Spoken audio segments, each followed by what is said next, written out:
Greetings and salutations. Welcome to another video. This time around we're going to be learning the Linux file system. This is an update on a video that I posted 10 years ago on this channel. The original video has had 1.2 million views in 10 years. I think it's time we revisit the subject. In this video we're going to be concentrating on what is in all of those directories on your Linux system. It's pretty standard. A lot of Unix and Linux type computers have pretty much the same layout. So if you learn what you've got in your computer, if you want to work with other machines, it's a skill that transfers. And I have said for years that if you really want to be a computer nerd, the first thing that you need to understand is the file system. Know what a file is, know what a directory is, and understand where everything is stored. If you have that under your belt, then all you got to do is figure out what all this stuff does. Before we get into the actual video, I have to right a wrong, though. I have to make a correction. I have to point something out. I made a mistake. I said something I shouldn't have. I spoke carelessly. So in the last video I posted, I was talking about the Nemo file manager, and in my last video we were talking about installing Linux Mint Debian Edition 7 on my main machine that I'm making this video on, and gave a little review. Well, I got a little overexcited about Nemo. Nemo is my favorite file manager in Linux, and I said that Nemo was the only file manager that if you pressed F3 on your keyboard, it would give you another pane to work with inside the window, so you could have two different directories displaying at the same time, and you can drag and drop and compare things and all that kind of stuff. Well, I don't know why I said that, because I knew it wasn't true even when I said it. Dolphin has had this feature in KDE for years. Also, Thunar in XFCE has this feature, and Kaha in the Mate desktop environment. I knew this, but I said it anyway. Well, a lot of people pointed out what an idiot I was in the comments. Thank you to those people. Of course, it may be true that this feature does exist in other file managers, but I bet you that Nemo does it better than all the rest. Actually, I'm kind of sure it does. So let's get into this thing. We're going to go through some basic terms first. If you saw my video about working with text files in Linux, a lot of this is going to be familiar to you, but it never hurts to go back over the basics. If you are just finding this video here, this is where we begin. We're going to start with the super basic stuff and work our way up to some more complicated concepts as we get to the end of the video. This video is going to basically be in two parts. We're going to have a little discussion about these terms, and we're going to talk about what's in the directories that you'll find on your Linux system. And then at the end of the video, I'm going to kind of dig a little bit deeper and show you some neat ways that you can take some of this knowledge and poke around your system and learn things and figure out what's going on. One of the greatest things about Linux is that it doesn't hide anything from you. Everything the system is doing, you can go look at. You might not know what you're looking at, but you can go look at any given time. So we're going to investigate some of that later in the video. And all of this information is going in the description. I do have to tell you, though, that the description on YouTube usually mangles ASCII art, but I'll do the best that I can. You can copy and paste and fix that if you want to, if you're going to keep it as a file. So let's get going here. The first thing we're going to talk about is a directory. A directory is a special kind of file that contains links to other files. And we're talking about directories before we talk about files, because without a directory, you can't have a file on a Unix Linux system. A directory is a list of humanly readable names. When you name a file, this is where it goes. The file name lives in the directory. It's not part of how the file is stored. The file name only lives in the directory and is linked to something called an inode. On your actual storage device, you have inode tables. Each one of those inodes represents a file, and it has in it the information about where all of the data in that file is stored in the data pool on the hard drive. It also contains all the attributes for the file and the creation dates and all that stuff. But it doesn't have a name. Names live in directories. And that's why the root directory does not have a name, because there is no directory above it to hold a name for it. So we just call / the root directory, or the beginning of the file system. We'll talk more about that as we roll on here, of course. A file is nothing more than a self-contained piece of information available to the operating system and any number of individual programs. Files are owned by the user who creates them. It's very important to remember that. As we roll on here, we will get into permissions, and we'll see how that works. The word file system can refer to a file system hierarchy. That's basically what we're talking about in this video today.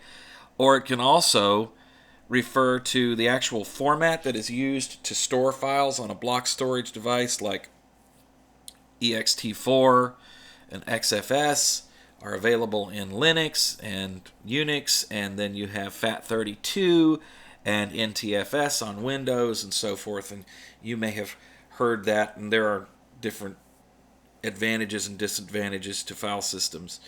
We're not going to get into that in this video, but I will say that if you are interested in learning more about how ext4 works, I have a video that's a few years old now that talks all about the ext file system, and it really pushed me to the limits of my own understanding, and I'm actually very proud of that video, so I'm going to put a link to it in the description. If you want to go off and watch that, please be my guest, and if I don't put the link in the description, like I forget, somebody put that in the comments, please. Sometimes I do when I say these things and go off the script. So let's talk about folders. You hear that all the time. A folder is nothing more than a directory. A folder is the graphic representation of a directory, because back in computer science class, when we were all sitting there bored, they compared block storage devices like hard drives to filing cabinets. The drawer in the filing cabinet would be a partition on the drive. Inside the drawer, you could have a file or a piece of paper, or you could have a manila folder that contained more files. Directories contained more files and actually more folders as well. So it was a really good analogy. So when they started doing the graphic environments back in the 70s, they started doing that work where we point and click. They naturally represented a directory as a folder, and the term is now interchangeable either way. Usually if we're in a graphic environment, we call it a folder, and if we are in a text environment, we will call it a directory, but you can call it whatever you want to. A link is a special kind of file that points to another file or directory. That's a symbolic link, and those are the ones that you'll run into a lot on Linux systems. A symbolic link can point to any file within the file system, or if another file system, like on another device, is mounted to the computer's file system, it can also point to one there as well. In other words, it can bridge partitions and physical devices. A hard link can't do that. A hard link is where you have a file that has two different names, and there's no limit to how many names a file can have, because you can have more than one directory. So you could have the file with, you could have a link to one file name in one directory that points to an inode, and then you can have another name in another directory that points to the same inode. This is very useful for backups, because if one of those names gets deleted, it doesn't delete the file because there's still a link to it somewhere. In old documentation, you will hear deleting files being referred to as unlinking them. When you remove them, you're just removing the links. So if you have more than one link and you remove one link, the file is still there. You still have a way to get to it. When all the links are gone, the system does a couple of things. First of all, it frees up the inode number, and it says we don't need that anymore, and it dumps that out of the table, so that can be rewritten. And once that's done, there's no file name, there's no inode. The data in the file may still exist in the data pool, but there's no way to address it. You can't get to it. So effectively, it's gone. And of course, if the system needs to reuse that inode, it will, and it'll rewrite it. And then when it does, it may rewrite over where the data was in your original file. So that's what unlinking means. You might hear that every now and again. With a symbolic link, if you delete the link, you do not delete the file it points to or the directory. If you delete the file or directory the link points to, then you have a broken link. And the system will tell you when you list what's in that directory that this is a broken link and it doesn't go anywhere, and you either need to restore the file it points to or delete the link. Let's talk about mount.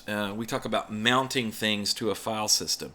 And this is the big difference between Windows and Unix-like systems, because Windows was adapted from DOS. We started out with DOS, and then Windows ran on DOS, and then, of course, DOS became part of Windows, and DOS still kind of lingers on with the command prompt in Windows.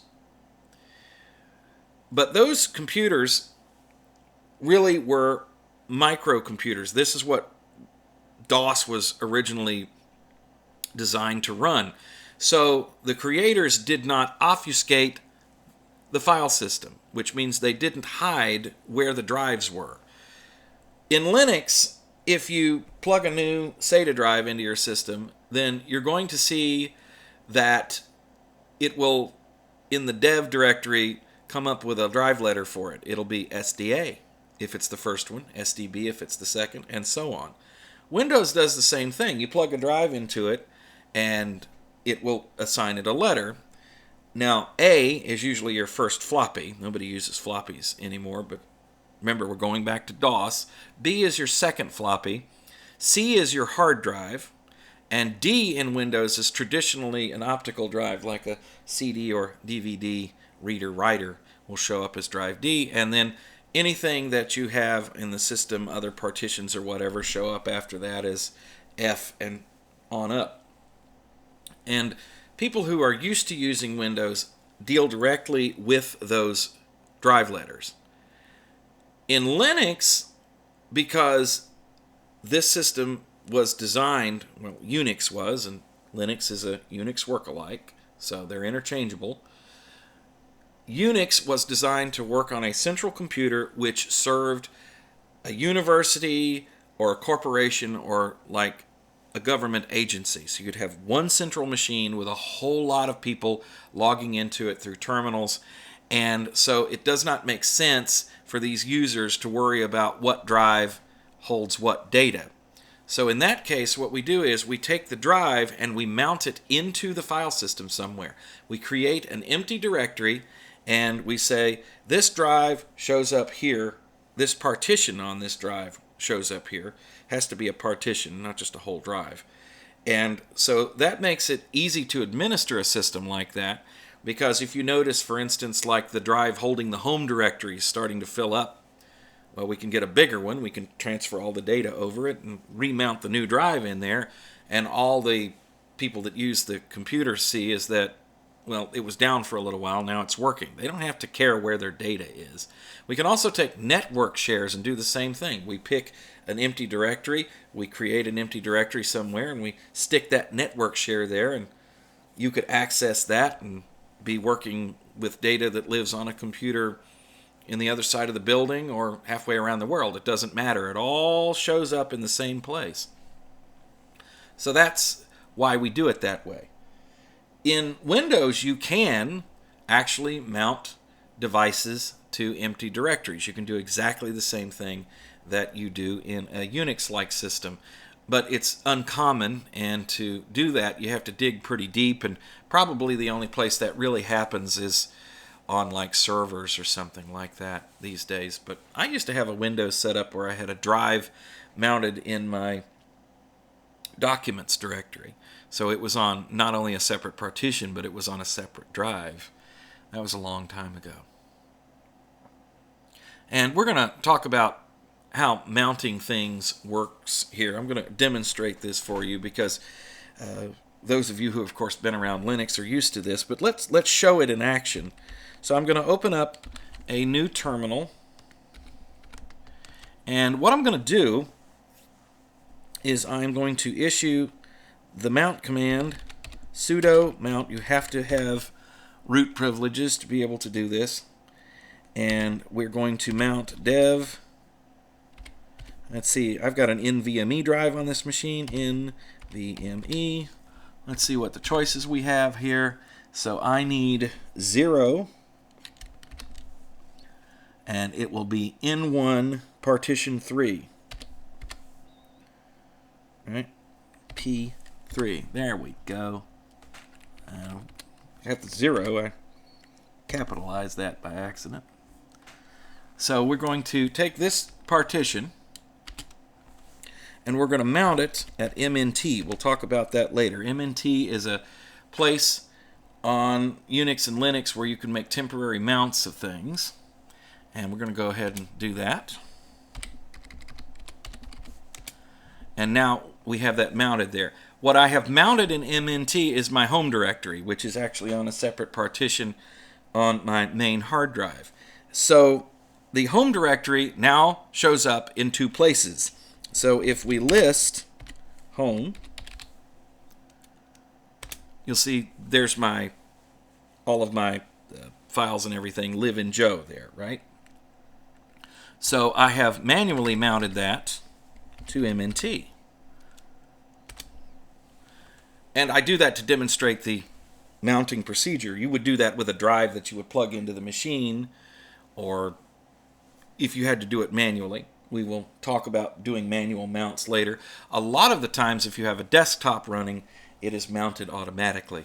And you'll see how that works in just a little bit. So once you have done what you needed to do, if you didn't want to keep this drive mounted, then you would unmount it. And we're going to do sudo umount.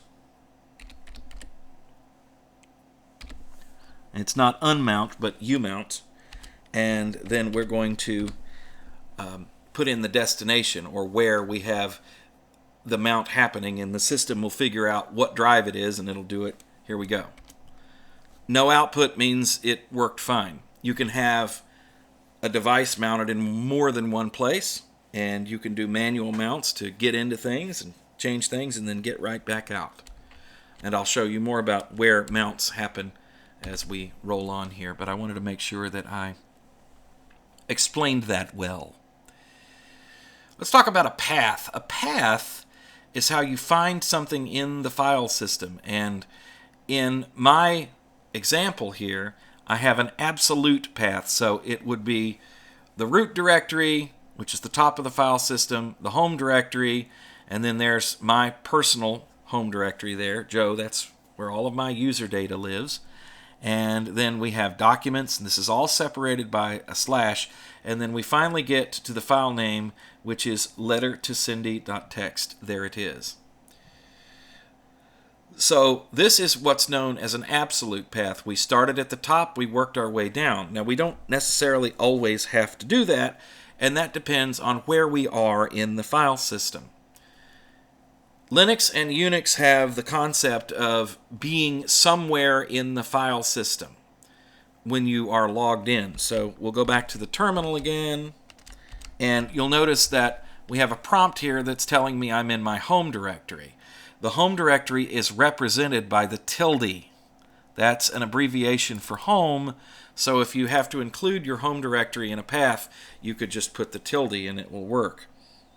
So let us do something with an absolute path, and then we'll do it with a relative path. How's that? So what we're going to do is we're going to create a file, and I'm going to use cat, and I'm going to take whatever input I send to cat, and I'm going to throw it into a file, and I'm going to put it in work, which is a directory below in my home directory, and we're going to call this file just test. How's that? We're going to create a text file. That's all it is. And so when I hit enter, cat is looking for my input, and I put in hi this is a test.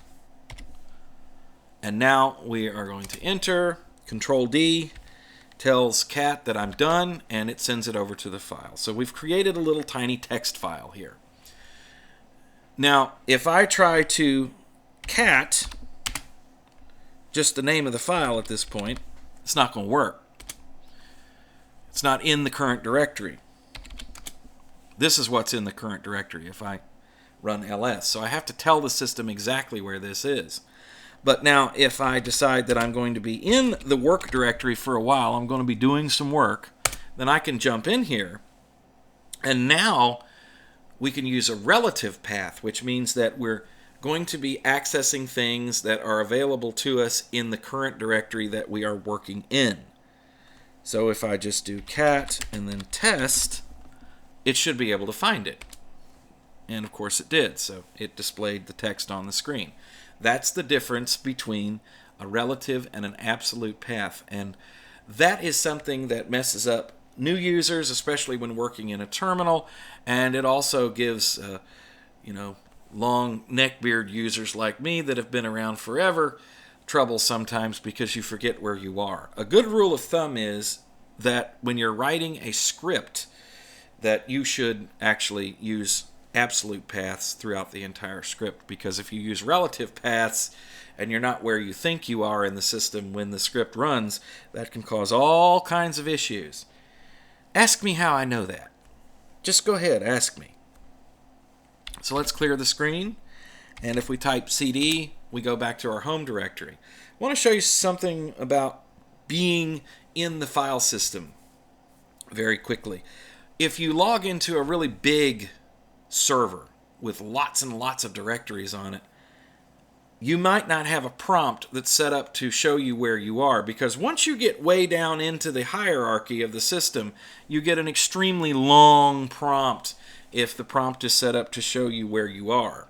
You may have seen that yourself if you were working on something in some obscure directory somewhere and you're actually typing a command that's halfway across the screen. In a system like that, just remember PWD. PWD will always tell you where you are and where you're working.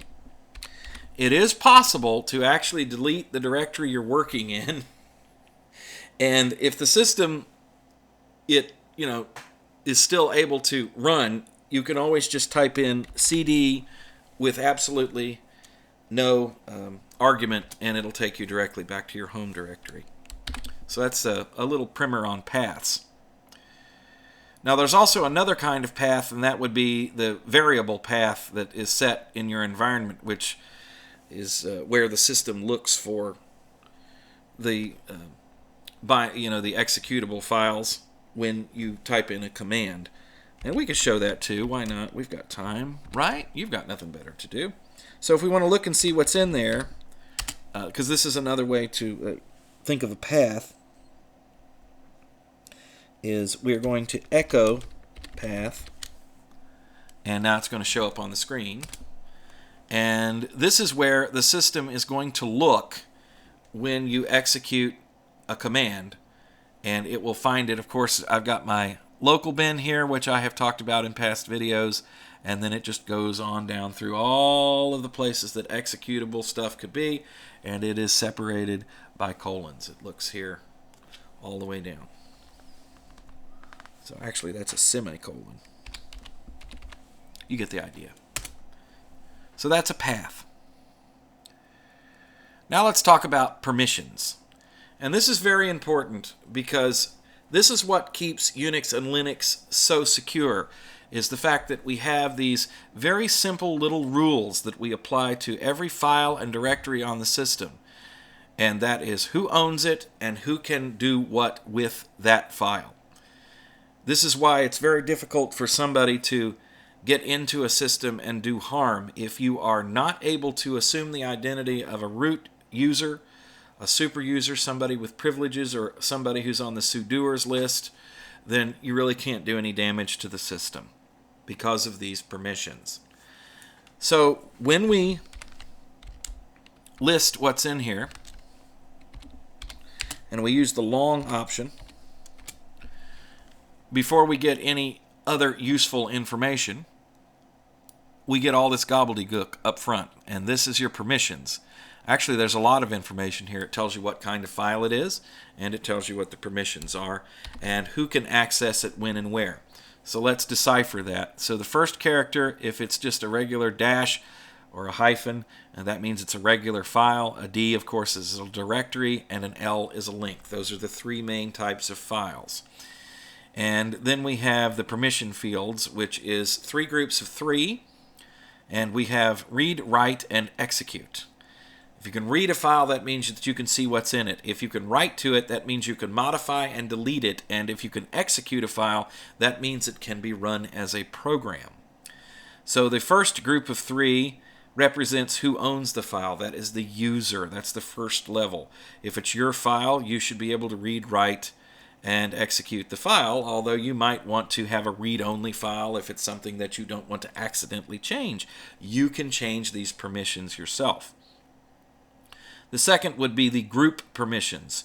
The group permissions designate what a group of people that are in whatever group the file is owned by can do with that file. Now, this goes back to that same analogy we had earlier of having the big mainframe computer that served a whole corporation or a school or a government agency. You're going to have a lot of users, and those users are going to work together on projects. So an administrator could create a group. For instance, in a corporation, you might have the research and development department. So he could create a group called RD, and everybody that worked in that department would create files, and they would set the group owner to RD, which means that everybody else in that group could access those files, and everybody could modify them and work together on them. Anybody who wasn't in that group might be able to read the files, for instance, but they might not be able to modify it, or you could lock people out so nobody could see it unless you were in that group or you own the file. That would be the last set here, where we have other, and we have the last set of permissions. Other is the world. Anybody who can get to a file, there you go. Groups these days on the computers we use, like desktop computers, they are used to denote what a user can access within the system. So if you open up your system and you type in groups and you spell it right, you're going to get a list of all the groups that you're currently a part of. And you'll notice the first group on my list is a group called Joe. So when you create a user on the system, you will create the user account, and then you'll get a group with that user's name. And for whatever reason, I've noticed that Debian doesn't automatically add you to your own group. And so you have to do that manually if you want to be a part of your own group. But you see here we have the group, for instance, CD-ROM right there.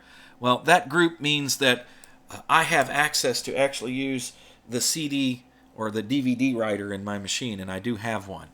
And then we can use tape. I guess that would be if we were using tape machines to back up files. We got the sudo group.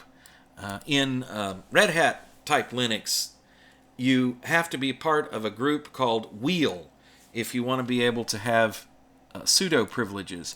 So that's how you create a user and you add them to wheel, and that gives them the ability to act as root. And it just goes on and on and on here, all of these different things. Most of the time you don't have to mess with them, but for instance here we have KVM, and KVM is a group that I had to add myself to when I set up virtual hosting on my machine so I could run virtual machines. I have to be in the KVM group to access those machines. So that is groups.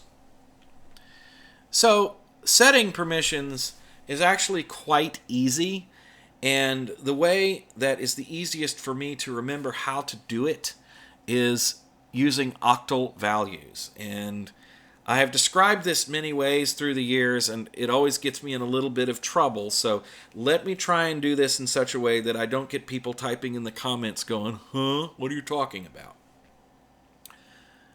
When you're dealing with octal, that's 8 characters, right? And think of a byte. A byte is 8 bits, and those bits can be numbered 0 through 7. So when you think of your byte, if you're using 0 bits, then there's no permission at all. 1 means that you can execute. 2 means that you can write. And 4 means that you can read. And yes, I'm doing it backward from how the thing is written here, but you'll get the idea. So if you can remember to add those numbers up, then you can come up with a combination of numbers that will represent the permissions, and you can set them all at once using the change mode program with its chmod. Just think of change mode without the E. And if you use Octal, you just put numbers in. So in the case where you would like to have somebody to be able to read or write to a file, that would be a 6. If you wanted to have somebody be able to read and execute, that would be a 5. If you wanted somebody to be able to just execute and write to a file, well, that would be a 3. That's kind of an odd permission setup. You can do it if you want to. You can have any combination of these things can be represented this way. And you can also lock yourself completely out of a file by setting no permissions at all. That would be 0, 0, 0. So if you can remember, just think of in terms of being a byte, and if you use all of the bits 0 through 7, that would mean full permissions, and then 6 bits would mean that you are just able to read and write a file, and 4 would mean that you are only able to read it. It is not in any way represented like this when the file is stored. The permissions are actually stored in 3 bits. And I don't know how that works because that's math and that's a little bit over my head, but I have been informed that that's how that works when I was giving this same analogy. So this is just in your brain so that you understand it. This does not reflect any kind of reality. But it has served me well for many years, and this is how I was taught to do this. So for instance, if we want to set the file permissions to 755, we want to make a file executable. Of course, we would set it to 7. That means we have, as the file's owner, all of the permissions. Somebody in a group could read and execute that file, and the world could read and execute that file. There's another way to do this, and that's with letters. And this one eludes me. I've never been able to learn this, and so therefore I don't teach it. But there is one lettering scheme that I do use, and that is if you want to set an execute bit without changing other permissions. In other words, you just want to make the file executable, and you don't want to mess around with Octal or anything. So you would just put in change mode plus X and the file name, and that would do that. And that is a very quick and dirty way of doing that, but a lot of the times you'll probably be changing permissions to make scripts executable. That's really why most users are going to be fooling around with permissions anyway, or they might be troubleshooting a problem on a server. Sometimes those are permissions based. A lot of the weird little things that you find don't work on your Linux system, especially when you start getting out of your own home directory and working on servers and things like that, are permissions based. When applying permissions to directories on Linux, the permission bits have different meanings than on regular files. The write bit allows the affected user to create, rename, or delete files within the directory and modify the directory's attributes. The read bit allows the affected user to list the files within the directory, and the execute bit allows the affected user to enter the directory and access files and directories. So you could set it up where you could give somebody a link to a file in a directory and say, okay, you can read this file, you can write to this file, but you can't see anything else in the directory and you can't touch anything in there. This adds extra security. It's something in your toolbox. Most average users never need to fool with this, but once again, when you're troubleshooting a problem, you might come across some weird permissions somewhere.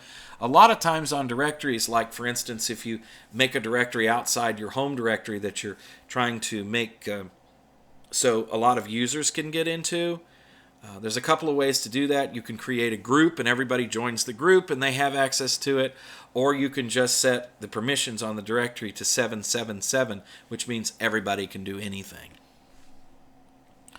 Of course, this is a little late in the game here, but we have root. And just in case you've gotten confused anywhere along the way, root can refer to the base of the file system where everything starts, the root directory, or the root user is somebody who has complete permissions to do everything on a Unix or Linux system. They're also called the super user, but mainly they're known as root. And finally, there's the tree. This is a way to visualize file system structure. And there is a tree command in Linux. It's usually not installed by default, but sometimes tree can help you figure out what's going on in a very complicated structure, like you're trying to figure out where something is and how all the directories play into each other. You might want to give that a shot. So that's where you hear the directory tree comes from. That's that term.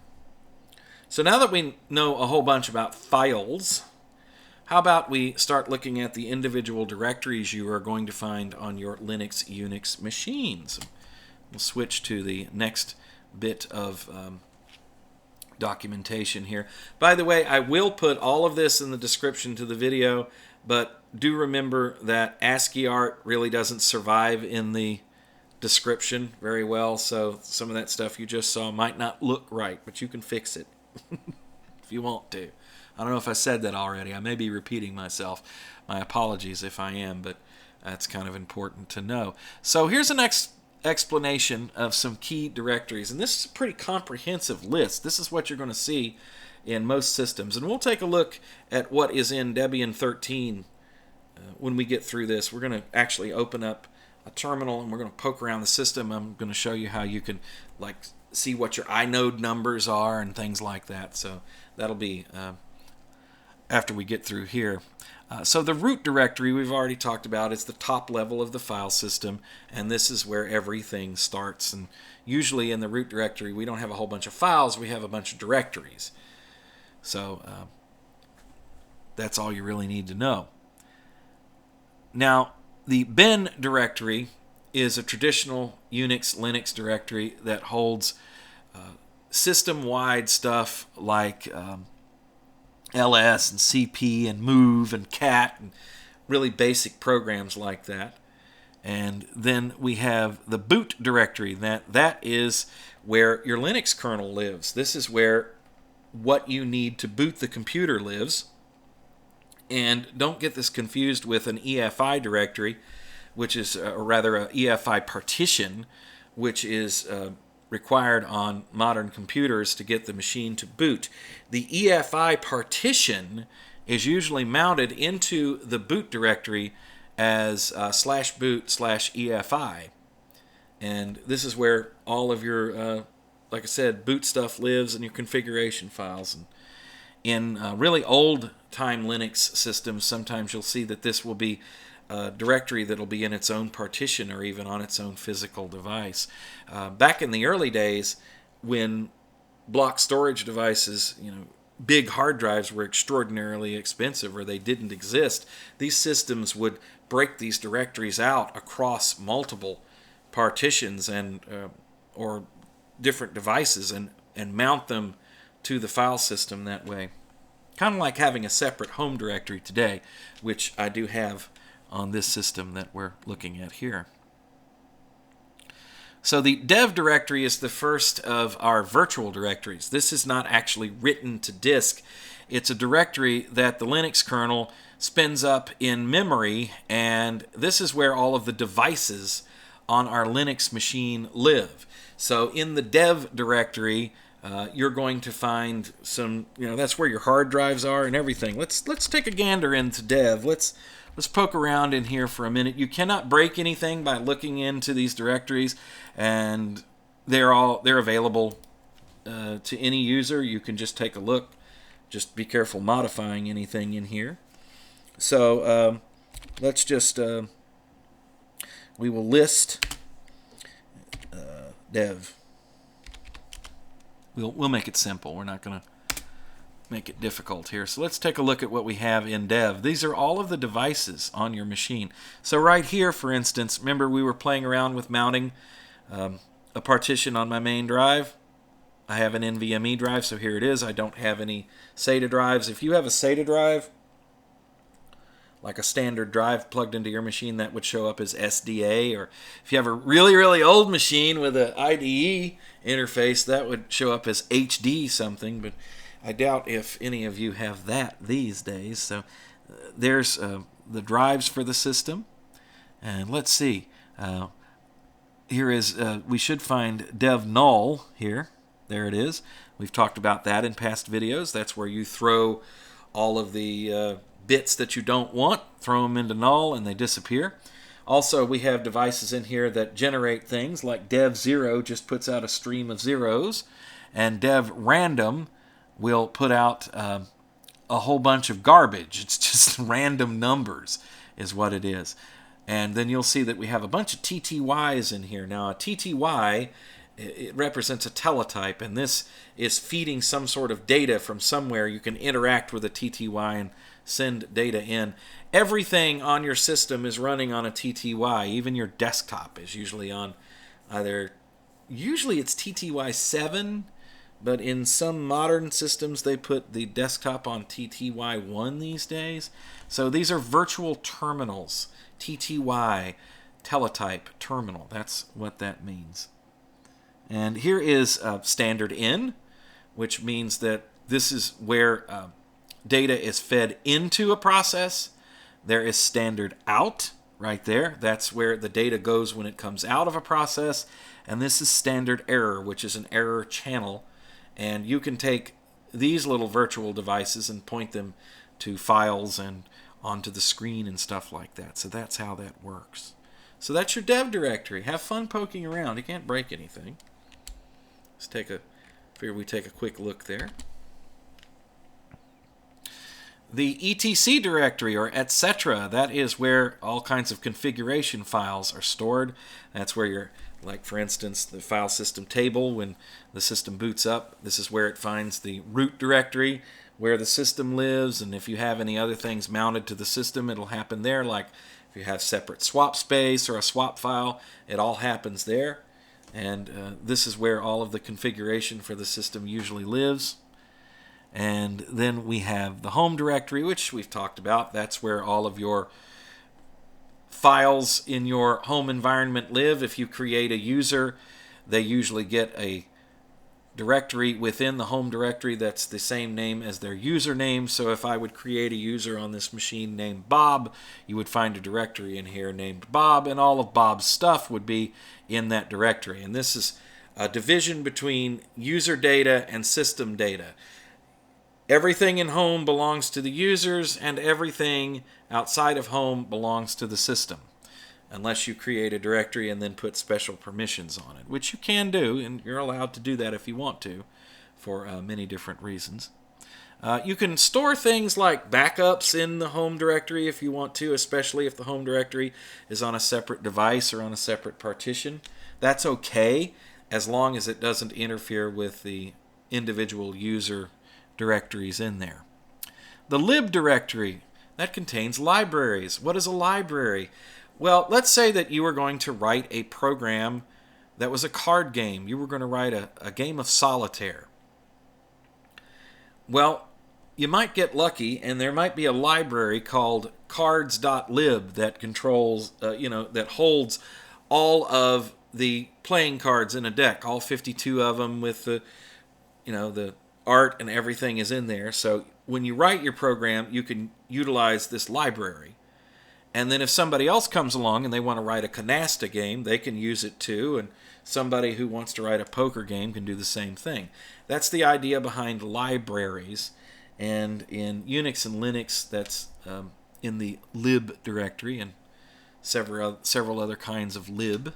And in Windows, we have the same kind of idea. They call those dynamic link libraries, or DLLs. As a matter of fact, I think in the early days of Windows, a cards.dll did exist, because when I was taught how that worked, that was exactly the example that was given to me. Media is a mount point for removable media devices like USB drives and CDs and DVDs and things like that.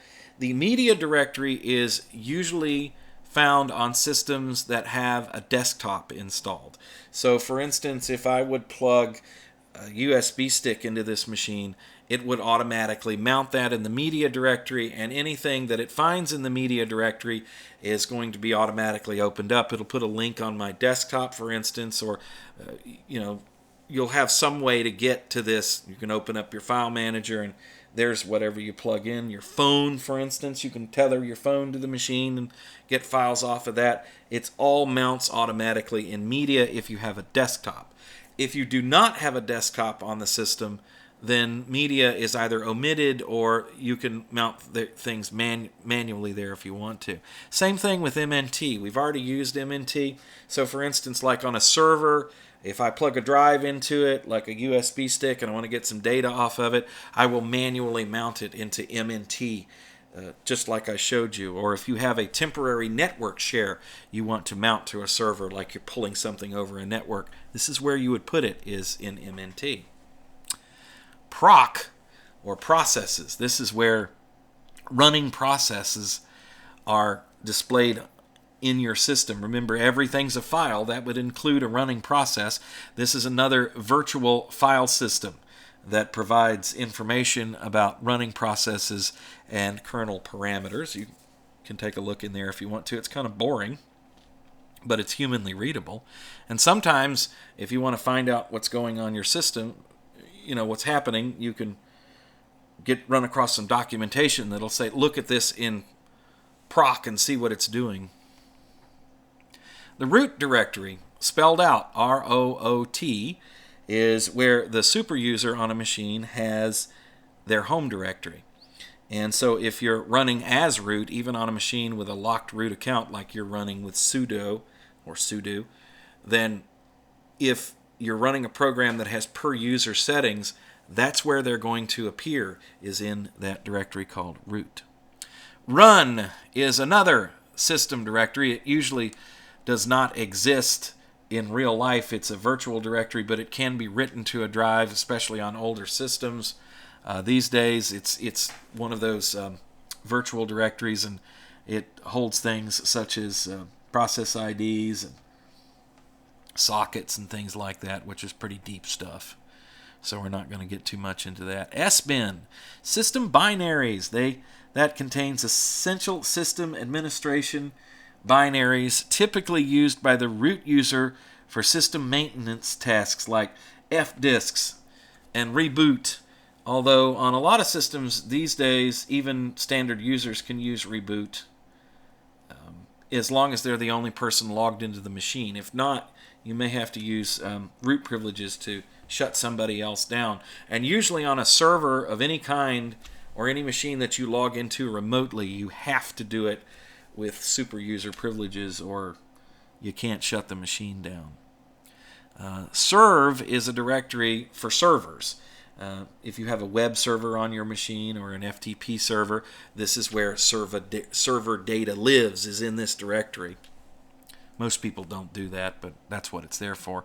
Sys is another virtual type directory that has stuff going on in it, and this usually has to do with what the kernel is doing. And you can go in there and look at things and see how the system is behaving and that sort of stuff if you have the documentation to do so. The temp directory, TMP, is a directory that can be used by users. You can put stuff in temp if you want to manually, or programs can use it as well, and that's just where you put temporary files. These days, on Debian, that is not written to disk. This is a virtual directory, kind of like run and dev that we've looked at already. And so when the system shuts down, it all goes away because all the temporary files are written to what amounts to a RAM disk. And we'll look at those things here in just a few moments. And there's advantages to doing that. Of course, things that are stored in memory are much faster to access. And also, when the system shuts down, it all goes away because the memory is reset. If you have a dirty program, and there are quite a few out there that write things to the temporary directory and do not delete them when they close, then you can end up having your temp directory fill up. So that's another reason why a lot of systems have gone virtual. Now, if you have a server that doesn't have a great deal of memory in it, but it has a lot of storage, you may have programs that are creating a lot of temp files. That can happen, and you may want to reverse that from being virtual to actually writing to disk as it was like 10 years ago.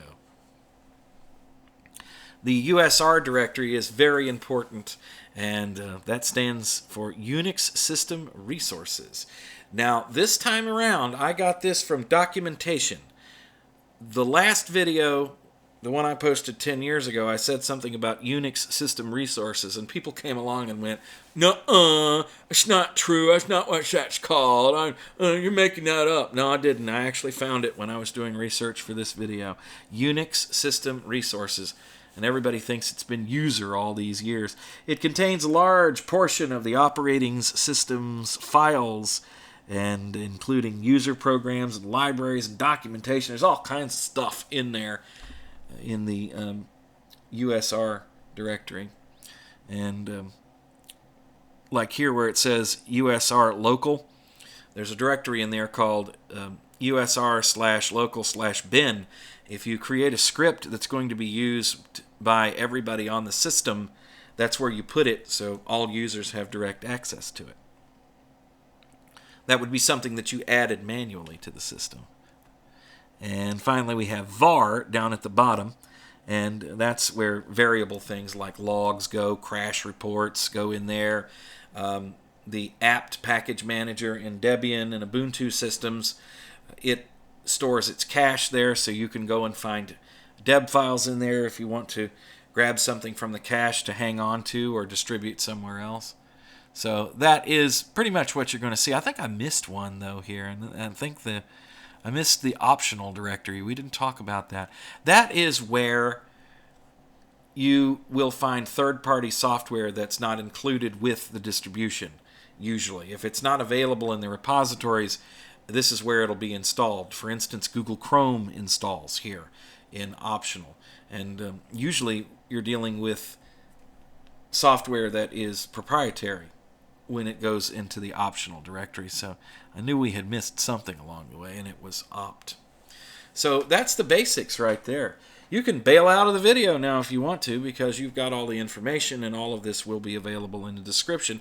But I figured we would take a little time here at the end, and we would kind of poke around the system, and I'd show you some cool things. So I'm going to go ahead and open up a new terminal. Make it real big so everybody can see what's going on. We'll full screen it even. How's that? And we're going to look at the ls program, and we're going to list what's in our root directory. We're going to see what's in this Debian system these days. And you see that we have bin and etc and boot and dev, and there's lib.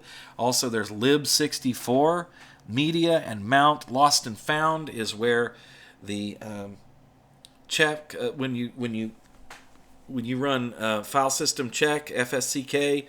When the machine boots up, if it finds any lost fragments of files, this is where it will stick it. There's usually nothing in lost and found, but that's what that is. We have the media directory, the mount directory, opt, proc, root. Okay, so all of this stuff is here. We see that there is a swap file here. That's where our swap space is on this computer. I have a 2 GB swap file.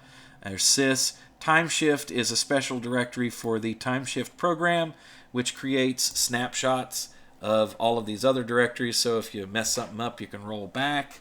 The temporary directory there, you'll see it's differently colored, and we'll talk about why that is in just a moment. And then we've got USR, var, and vmlose and vmlinux. Old. These are your Linux kernels right there. So when you install a new kernel, you update this file right here.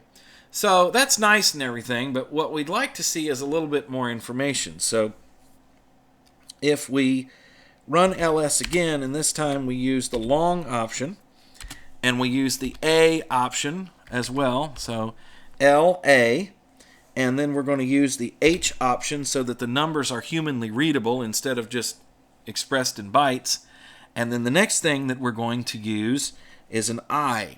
And the I is going to show us our inodes, and we can talk about that. And yes, you can see the inodes that go along with the files on your system. So let's go ahead and run this. And it scrolls off the screen because we see a lot of stuff. Well, we're actually in my home directory. We want to list root. So let's go there. And so we'll put that right there. Let's list the root directory. There we go. Let's clear that and do it again. And let's see what we got here. We're going to go through the root directory on this system. And the first thing that you're going to see over here is the inode number. So on an ext4 file system and pretty much any other Linux native file system, you're going to see that the first inode is 2. And that is the root directory, is right here. So the dot represents the current directory, and the dot dot is the one above it. There isn't one above it, so it's just repeated here. It's exactly the same thing. So our root directory has an inode of 2. And then the very first thing we see here is that we have inode number 13, and we have a link that links bin to user/bin. This is a running theme. A lot of the things that used to have their own real directories now link to somewhere in the USR directory on a lot of Linux systems, and I think that's just to try and keep everything in one place. These links will probably be here forever for backwards compatibility. So we also see here the permissions, as we talked about. These are the hard links to this particular directory somewhere else in the system. And then we have the owner and the group. So this is owned by root, and the group is root. Then we have the size of whatever file we're looking at. In this case, it's 4K, which is the smallest cluster size on an SSD. It's usually 4K. So therefore, even if you create a file and you actually use something in the data pool on an SSD, what you'll end up with is the smallest space or chunk of data that you can write is 4K. So that's what's displayed here. Now, with this link, you'll notice that we're only using 7 bytes. How's that possible? Well, the reason why is because it's not actually using any data in the data pool on the drive. It's just the inode itself. There's no information in the inode except what you see right here, which is the link. That's all this does. This is the link that links over to where that file exists. So you'll see links will be extraordinarily small, and empty files too. So if you, for instance, create a flag file, which is a file with nothing in it, and the name of the file itself contains the information, it'll take up 0 bytes on your system because it's just a listing in the directory. It's just a file name that points to an empty file node. The only thing that's in the inode rather, the only thing that's in the inode is the permissions and other things about the file, but you're not using any data on the system. It's just an inode. So, but when you're looking at links, it actually shows you how big the inode itself is, how much data is taken up within. Now, if this string gets very long, then the system will actually start using something in the data pool to contain even a link, but it has to be a very long string before it runs out of room in the inode itself. So you'll notice that the inodes range from very low numbers to very high numbers. That's just when they were created at install. So for instance, like the boot directory is next, and that's created about halfway through the install, and so therefore we've got a medium inode number. By the way, the inode number doesn't mean anything about the position of where it is on the disk or anything like that. It's just a number in a table, and it's just what the directories point to. So when we look at our boot directory, that's 4K. Of course, these are the creation and modification dates here. Well, actually, this is the last modified. So apparently Debian created this link August the 24th of this year. So that's how old that particular file is. Whereas some of these directories, see, it's October the 23rd, the 22nd. This is a very new operating system, yes. So now we have more links, and this one points to the Linux kernel right here. Or actually, I'm sorry, the init image there, which is a deep Linux system file. And this one has a longer string, so we're using 35 bytes. Let's just scroll on down. We've got another link from lib to user lib and lib to user, lib64. Here it is. Lost and found is taking up 16K on the system. I don't think there's anything in lost and found. We can take a look in just a moment. There shouldn't be. It should be quite empty, but it's taking up 16K nonetheless. We have our media directory, our op directory, looking for things that stand out as being interesting. Here's our swap file.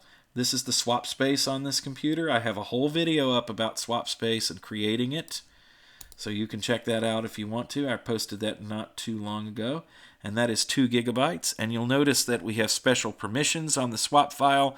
The root user is the only user that can access this file, and the root user can read and write, and that is it. And that is inode 21. That's where that file lives. Now, when we have things that are mounted to the system, then you're going to see something a little bit different with the inodes here. So for instance, let's find the home directory. And we'll look at home. That's right there. Look at our inode. That's also 2. And you're probably saying, well, I thought that the root directory here was 2. How can we have them be the same? Because what you're looking at is the root directory in the home partition. Remember, it's in a separate place on this system. So that is the root partition there that is mounted there. Now, when you see that we have these virtual file systems that are mounted, then that will show up with an inode of 1, which is not really an inode at all. That's just a representation for a virtual file system. So that's a look at what's in the home directory. Down here at the bottom of this list, we see the link to the Linux kernel, which lives in boot. It's right there. Now, why is the temporary directory colored differently?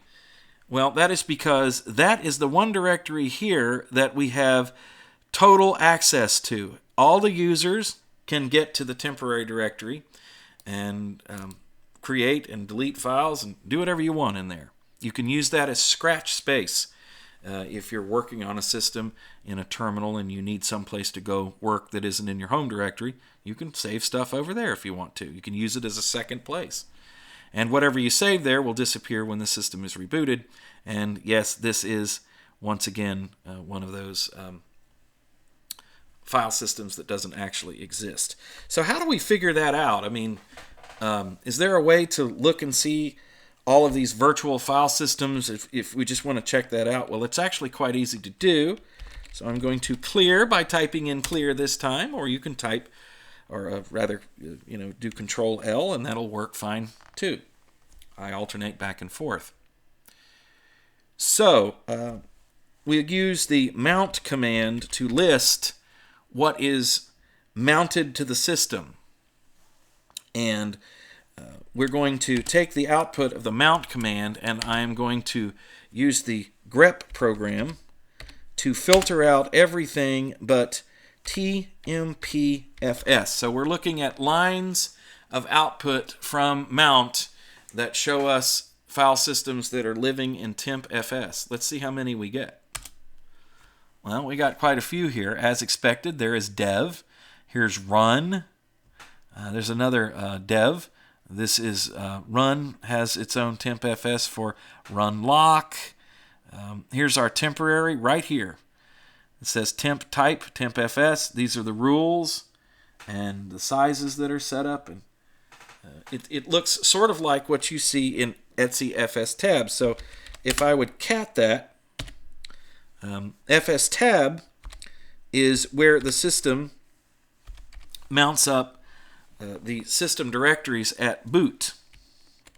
So let me make sure we make this so this can find this. etc fs tab. We're going to use an absolute path because we're not there. And here we go. So in the fs tab file, let me clear that and list that again so it's not so visually confusing.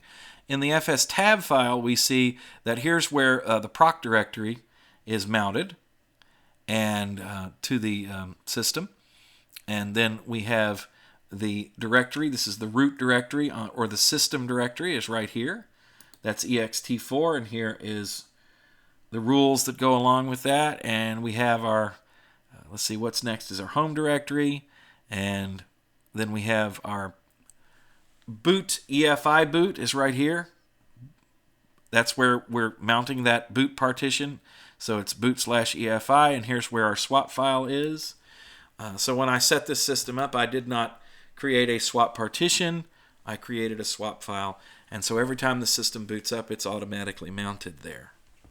Pretty cool, huh? One more thing to show you before we wrap up the video, and it's something that comes up every now and again. When we talk about ext4 and other Linux file systems, we've already talked about what is in an inode and what it does. Why do you need to know this information? Well, sometimes you can end up with a file that actually doesn't have a name. You can see it listed in a directory, but the name is blank, but you'll be able to see the inode. So you can directly remove a file by the inode. You can address them by inode, and you can also see how many inodes you have available on your system. And there is a possibility, especially if it's a system with you have a small file system that you've upgraded through the years, that you don't have enough inodes to represent all the files you want to save. Now, this rarely happens except on servers. And the way to fix that is if you start running out of inodes, the system will throw up a warning, and then you can just put in a bigger device to create more inodes, or you can use a smaller device, but then you can manually tell the system when you are setting it up, formatting the drive, to create an inordinate amount of inodes if you know you're going to need them. For the average desktop user, this is not a problem, but it is something to point out. It's something you're going to read and see somewhere. And so what we're going to do is we're going to figure out how many inodes we need. And so we're going to use df, which is disk free. That goes through all of the mounted block devices and figures out how much space is left. But we are going to use I for an argument and h, which makes it humanly readable. Let's see what we get if we do that. So now we're just looking at inodes. We're not looking at actual space. So let's see. It looks like that in temp, we have the inodes available to us is like one. Let's see, tempfs. We've got 1 million inodes there. 1.0 million. How many are we using? 39. Okay, so that means that I could ls tmp. We could see what files I have been spun up in there. Well, there's not much there. And it looks like that it's mainly being done by systemd. It's created service files there. So that's what that is. Clear. And then we go back to where we were. So let's take a look at our root directory. Now, the root directory on this machine is 128 gigabytes. It's rather small. So we have the system living there, plus we have, at this point, probably 3 or 4 system backups, which are copies. So how many inodes do we have there? Well, the total that we have is 7.9 million, so just under 8. That's a small drive, remember. We are using 937,000 inodes on this machine, so we've got 6 million left over. Only 12% of the inodes are used there. Let's go down to home and take a look at that. Well, looks like since that's a really big drive, we have 51 million inodes. That's almost a full terabyte, just under. We're using 100,000 inodes on that machine. on that particular partition, rather. And we got 51 million left. So why are we using more inodes here than there? Well, that is because on the root system, we not only have all of the system files, but we have the timeshift backups as well. So those are copies, and there's usually like several of those. So let's take a look here. If I go to timeshift and I do a list, will show how many copies of the operating system that we actually have. And it's telling me that I've got 1, 2, 3, 4 at this point. Now, what's very interesting is that the way timeshift stores these snapshots is it's using symbolic links to do that, or rather hard links, not symbolic links. So instead of copying a file again, if it's the same as the last backup, it just hard links to it in another directory. See what we were talking about earlier about being useful in backups? So the file was only written once to the backup, but we can have several different directories with several different versions, and only the things that change from the incremental version to the next are represented by actually writing a new file, whereas something that doesn't change becomes a hard link in the next directory. It takes up less space that way. We call that a link farm, by the way. That's what that is. So if we go here, and once again, we look at how many inodes we're using, it looks like we've got plenty. I mean, I don't anticipate that we'll be running out of inodes anytime soon on this system. You can run out of inodes if you have a small drive with a lot of really, really tiny files in it. And that's when you need to have a bigger drive, or you need to format it in such a way that it shows that you have more inodes. So not something to worry about, but something cool to look at and be aware of. You'll notice here we're not using any inodes for boot EFI. Why? Because that is a VFAT formatted partition, which is actually a pretty standard file system that you'll find everywhere. It doesn't use inodes. It does it in a different way. TempFS, Linux, and Unix native things use inodes. And here's one that doesn't either. This is, I'm not quite sure what that is. I just come across something new. Okay, it's firmware that's mounted in sys. So this is also some other kind of file system that doesn't use inodes right there.